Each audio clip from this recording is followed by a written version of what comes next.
देहस्थ आत्मा ही जीवन है तथा इस शरीरस्थ देह के भ्रष्ट हो जाने पर, इस देह से मुक्त हो जाने पर भला इस शरीर में क्या रह जाता है? यथार्थ कुछ भी नहीं रहता, यही वह ब्रह्म है।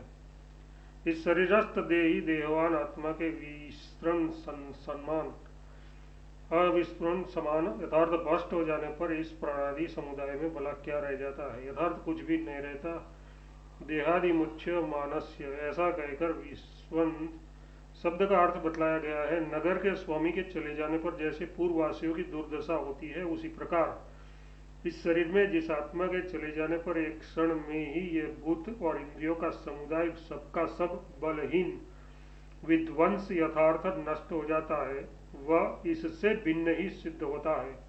यदि कोई ऐसा माने कि यह शरीर प्राण और अपान आदि के चले जाने से ही नष्ट हो जाता है, उससे भिन्न किसी आत्मा से जाने से नहीं, क्योंकि प्राणादि के कारण ही मनुष्य जीवित रहता है, तो ऐसी बात नहीं है। क्योंकि कोई भी मनुष्य न तो प्राण से जीवित रहता है और न अपान से ही, बल्कि वे तो जिसमें ये दोनों आश्रित है, ऐसे किसी अन्य से ही जीवित रहते हैं। कोई भी मत्स्य मनुष्य यथार्थ देहधारी न तो प्राण से जीवित रहता है और न अपान। फिर भी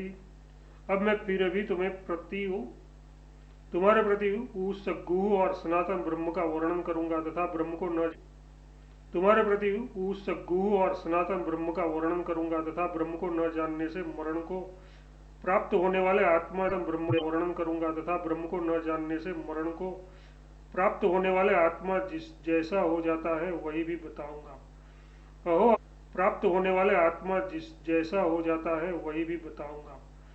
अहो, अब मैं तुम्हें फिर भी इस गुह गोपनीय सनातन वही भी बताऊंगा। अहो, अब मैं तुम्हें फिर भी इस गुह गोपनीय सनातन चिरंतर ब्रह्म के इस गुह चिरंतर ब्रह्म के विषय में बतलाऊंगा, जिसके चिरंतर ब्रह्म के विषय में बतलाऊंगा जिसके ज्ञान से संपूर्ण संसार की निवृत्ति हो जाती है तथा विषय में बतलाऊंगा जिसके ज्ञान से संपूर्ण संसार की निवृत्ति हो जाती है तथा जिसका ज्ञान न होने पर मरण को प्राप्त होने के अंतर पूर्ण संसार की निवृत्ति हो जाती है तथा जिसका ज्ञान न होने पर मरण को प्राप्त होने के अनंतर आत्मा जैसा हो जाता है, यथार्थ वह जिस प्रकार जन्म मरण रूप संसार को प्राप्त होता है।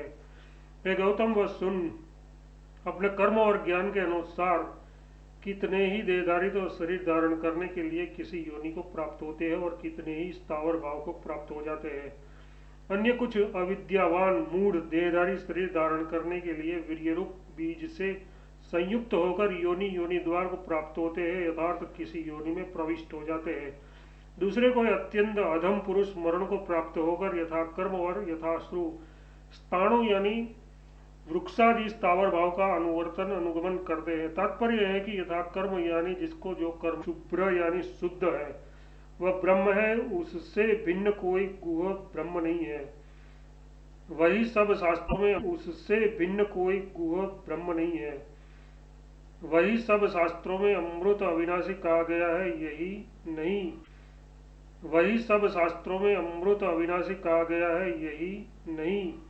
उस ब्रह्म में ही पृथ्वी आदि संपूर्ण लोक आश्रित कहा गया है, यही नहीं।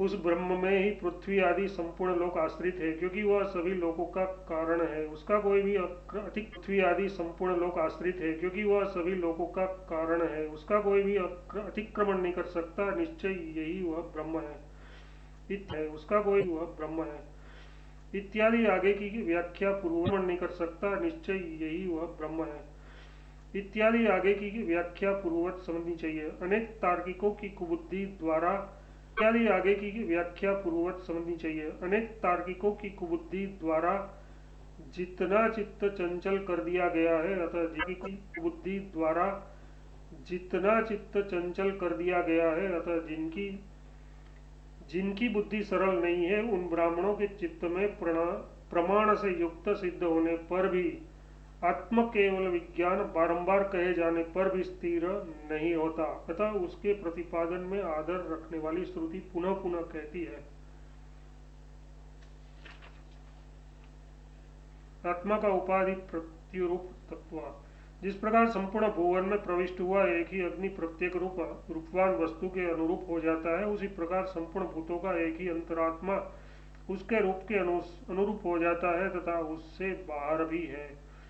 जिस प्रकार एक ही अग्नि प्रकाश स्वरूप होकर भी भुवन में इसमें सब जीव होते हैं, इसी से इस लोक को भुवन कहते हैं। उसी इस लोक में अनुप्रविष्ट हुआ रूप के प्रति यथार्थ काष्ठ आदि भिन्न भिन्न प्रत्येक दाह्य पदार्थ के प्रति प्रतिरूप उस पदार्थ के अनुरूप हुआ दाह भेद से अनेक प्रकार का हो जाता है। उसी प्रकार संपूर्ण भूतों का एक ही अंतरात्मा आंतरिक आत्मा अत्यंत सूक्ष्म होने के कारण काष्ठादि में प्रविष्ट हुए अग्नि के समान संपूर्ण शरीरों में प्रविष्ट रहने के कारण उनके अनुरूप हो गया है तथा आकाश के समान अपने अविकारी रूप से उसके बाहर भी है।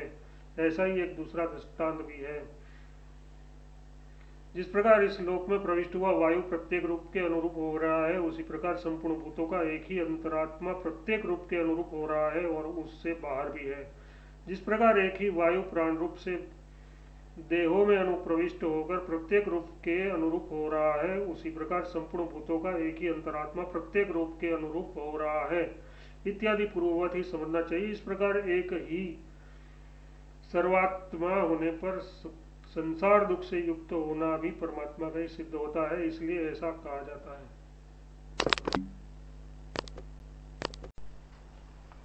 आत्मा की असंगता। जिस प्रकार संपूर्ण लोक का नेत्र होकर भी सूर्य नेत्र संबंधी ब्रह्मदोष से लिप्त नहीं होता, उसी प्रकार संपूर्ण भूतों का एक ही अंतरात्मा संसार के दुख से लिप्त नहीं होता बल्कि उनसे बाहर रहता है। जिस प्रकार सूर्य अपने प्रकाश से लोक का उपकार करता हुआ यथार्थ मलमूत्र आदि अपवित्र वस्तुओं को प्रकाशित करने के कारण उन्हें देखने वाले समस्त लोगों का नेत्र रूप होकर भी अपवित्र पदार्थ आदि के देखने से प्राप्त हुए आध्यात्मिक पाप दोष तथा अपवित्र पदार्थों के संसर्ग से होने वाले बाह्य दोषों से लिप्त नहीं होता, उसी प्रकार संपूर्ण भूतों का एक ही अंतरात्मा भी लोगों के दुख से लिप्त नहीं होता, प्रत्युत्तर उससे बाहर रहता है। लोग अपने आत्मा में आरोपित अविद्या के कारण ही कामना और कर्म जनित दुख का अनुभव करता है, किंतु वह अविद्या परमार्थतः वास्तव स्वात्मा में है नहीं। जिस प्रकार की रज्जु शक्ति मरुस्थल और आकाश में प्रतीत होने वाला सर्प रजत जल और मलिनता ये उन रज्जु आदि में स्वाभाविक दोष रूप नहीं है, बल्कि उनके संसर्ग में आए हुए पुरुष में विपरीत बुद्धि का अध्यास होने के कारण ही वे उन दोषों से युक्त प्रतीत होते हैं, किंतु उन दोषों से उसका लेप नहीं होता, क्योंकि वे तो उस विपरीत बुद्धि जनित अध्यास से बाहर ही है। इस प्रकार संपूर्ण लोग भी रज्जु आदि में अध्यस्त सर्पादि के समान अपने आत्मा में क्रिया कारण और कर्म फल रूप विपरीत ज्ञान का आरोपण कर उनके निमित्त से होने वाले जन्म मरण आदि दुख का अनुभव करता है। आत्मा तो संपूर्ण लोगों का अंतरात्मा होकर भी विपरीत अध्यारोप से होने वाले लौकिक दुख से लिप्त नहीं होता। क्यों नहीं होता? क्योंकि वह उससे बाहर है। यथार्थ रज्जु आदि के समान वह विपरीत बुद्धिजनित अध्यास से बाहर ही है।